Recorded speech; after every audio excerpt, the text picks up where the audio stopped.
जय हिंद दोस्तों। आज हम जो है संविधान के अपने भाग 5 के बारे में आर्टिकल 52 से 151 जितने भी इंपॉर्टेंट आर्टिकल है इसके बारे में हम देखेंगे।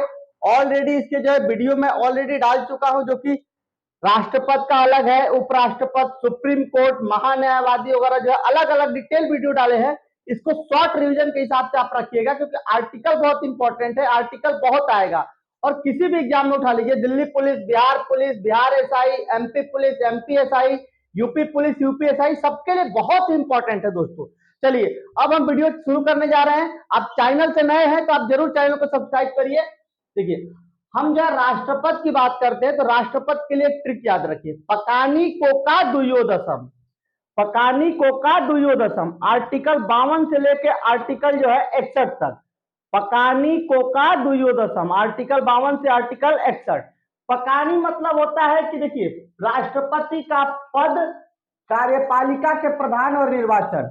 आर्टिकल 52 में लिखा है कि राष्ट्रपति का एक पद होगा। 53 में लिखा है कि राष्ट्रपति का कार्यपालिका के प्रधान होंगे। औपचारिक प्रधान राष्ट्रपति होते हैं, जबकि वास्तविक प्रधान प्रधानमंत्री होते हैं। और राष्ट्रपति का निर्वाचन का डिटेल आर्टिकल 54 में लिखा है दोस्तों।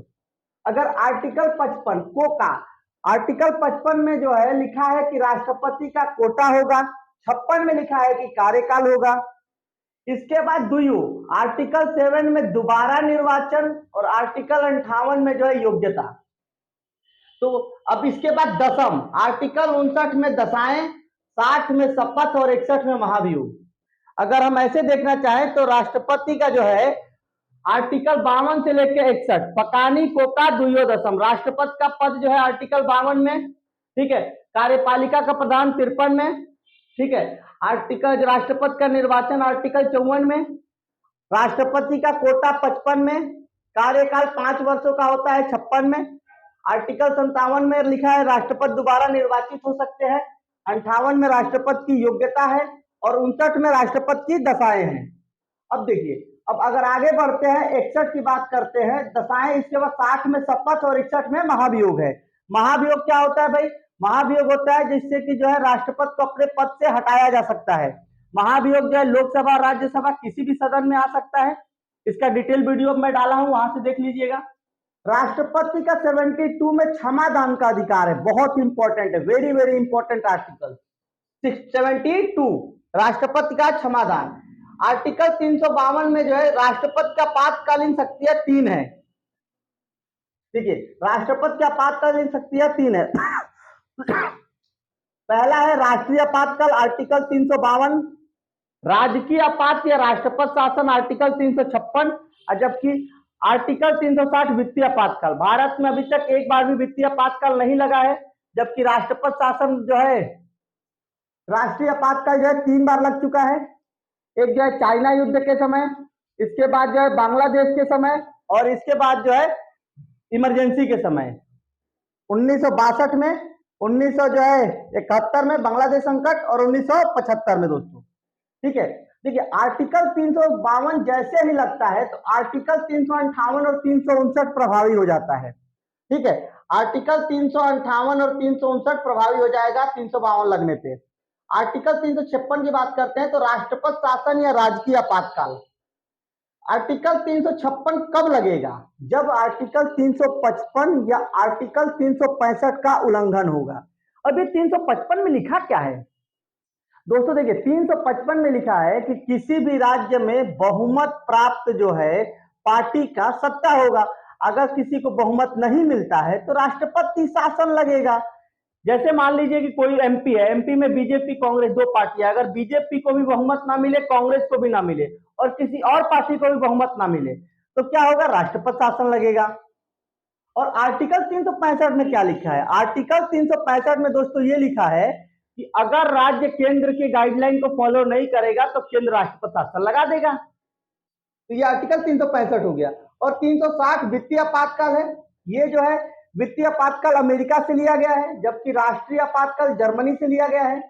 अब हम उपराष्ट्रपति की बात करते हैं। उपराष्ट्रपति के लिए आर्टिकल 63 से 69, 63 में लिखा है कि उपराष्ट्रपति का पद होगा। इसके लिए देखिए, उसरा निकाह चूस, आर्टिकल जो है 63 से 69 उपराष्ट्रपति के बारे में बात करता है, जिसमें लिखा है उसरा निका चूस, मतलब उपराष्ट्रपति का पद होगा।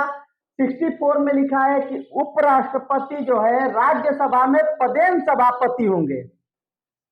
65 में लिखा है कि राष्ट्रपति जो है, राष्ट्रपति अगर नहीं रहते हैं तो उपराष्ट्रपति उनके जगह पे कार्यवाहक राष्ट्रपति का काम करते हैं, उसरा।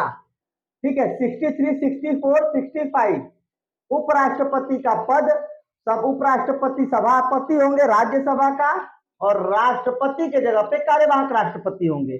निका मतलब निर्वाचन और कार्यकाल, 66 में है उपराष्ट्रपति का निर्वाचन कैसे होगा, क्या होगा, और 67 में लिखा है कि उपराष्ट्रपति का कार्यकाल जो है 5 वर्षों का होगा।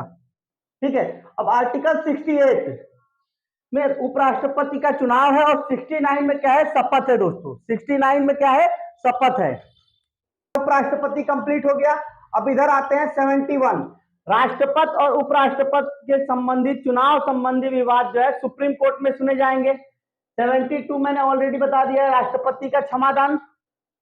अब एक भारत में जो है राष्ट्रपति के पास फांसी की सजा को जो है मुक्त करने का अधिकार दिया गया है, और जो है देखिए राज्यपाल के पास भी क्षमा अधिकार होता है, लेकिन राज्यपाल के पास 2 अधिकार नहीं होते, एक तो फांसी की सजा को माफ करना, और दूसरा जो है मिलिट्री कोर्ट होता है, जो सेना का कोर्ट होता है, मार्शल कोर्ट जिसे बोलते हैं, सेना के कोर्ट की सजा को माफ करना। 2 माफ नहीं कर सकता, लेकिन राष्ट्रपति जो है दोनों माफ कर सकता है। ठीक है, आर्टिकल 74 में मंत्रिपरिषद है, लिखा हुआ है कि राष्ट्रपति के सहयोग के लिए, हेल्प करने के लिए एक मंत्रिपरिषद होगा, और 75 में अन्य मंत्री है। 76 में महान्यायवादी है। महान्यायवादी जो है केंद्र सरकार का जो है वकील होता है। अटॉर्नी जनरल के हेल्प के लिए सॉलिसिटर जनरल होता है। ठीक है, 79 में संसद के बारे में, संसद के कितने अंग होते हैं, संसद के जो है 3 अंग होते हैं, लोकसभा, राज्यसभा और जो है राष्ट्रपति। ठीक है, संसद के कितने सदन होते हैं, तो संसद के 2 सदन होते हैं, लोकसभा और राज्यसभा। लोकसभा के बारे में जो है देखिए, राज्यसभा में आर्टिकल 80 में लिखा है, और लोकसभा जो है आर्टिकल 81, 82, आर्टिकल 82 में लिखा है जनगणना के बाद परिसीमन और समायोजन होगा। 1971 के जनगणना के अनुसार डिसाइड किया गया है कि ये सीट इतनी सीटें रहेगी। ठीक है, और जो है हर जनगणना के बाद एक परिसीमन होगा, और ये 2026 तक रहेगा। आर्टिकल 86 की बात करते हैं तो राष्ट्रपति का अभिभाषण है। आर्टिकल 89 में जो है राज्यसभा के सभापति और उपसभापति होंगे। ये 93 में जो है लोकसभा के अध्यक्ष और उपसभापति, ये ध्यान दीजिए दोस्तों। देखिए, आर्टिकल 79 संसद, आर्टिकल 80 राज्यसभा, 81 लोकसभा, 82 में जनगणना के बाद परिसीमन और समायोजन, 86 में राष्ट्रपति का अभिभाषण। अब राष्ट्रपति का अभिभाषण तैयार कौन करता है, तो राष्ट्रपति का अभिभाषण तैयार करने का काम मंत्रिमंडल का होता है, जबकि राज्यपाल का अभिभाषण जो है कौन तैयार करता है, सचिव तैयार करते हैं। ये हर सत्र से पहले राष्ट्रपति अपना अभिभाषण देते हैं दोस्तों। और 89 में लिखा है राज्यसभा में एक सभापति होंगे और एक उपसभापति होंगे। सभापति कौन होता है राज्यसभा में, तो उपराष्ट्रपति होते हैं, पदेन सभापति होते हैं, अपने पद के कारण वो सभापति होते हैं दोस्तों। 93 में लिखा है लोकसभा में अध्यक्ष और एक उपसभापति होंगे। 100 गणपूर्ति संख्या, ये बड़ा इंपॉर्टेंट है, 1/10 होता है गणपूर्ति संख्या, ये जरूरी है गणपूर्ति संख्या। 108 देखते हैं एम्बुलेंस का नंबर है। जब कभी लोकसभा राज्यसभा में किसी बिल को लेकर विवाद हो जाए, कोई एक सभा पास कर ले दूसरा नहीं करे, तो हम जो है आर्टिकल 108 के तहत संयुक्त अधिवेशन बुलाते हैं। संयुक्त अधिवेशन दोस्तों क्या होता है, जब लोकसभा और राज्यसभा का दोनों का संयुक्त बैठक हो, संयुक्त अधिवेशन राष्ट्रपति बुलाता है, इसकी अध्यक्षता लोकसभा के अध्यक्ष करते हैं। इसका पूरा डिटेल मैं दिया हूं, आपको वीडियो में मिल जाएगा। 110 में क्या है, धन विधेयक के बारे में है। धन विधेयक है या नहीं, इसका डिसीजन कौन करेगा, तो लोकसभा के अध्यक्ष करेंगे। 11 में विधेयक पर राष्ट्रपति की अनुमति है।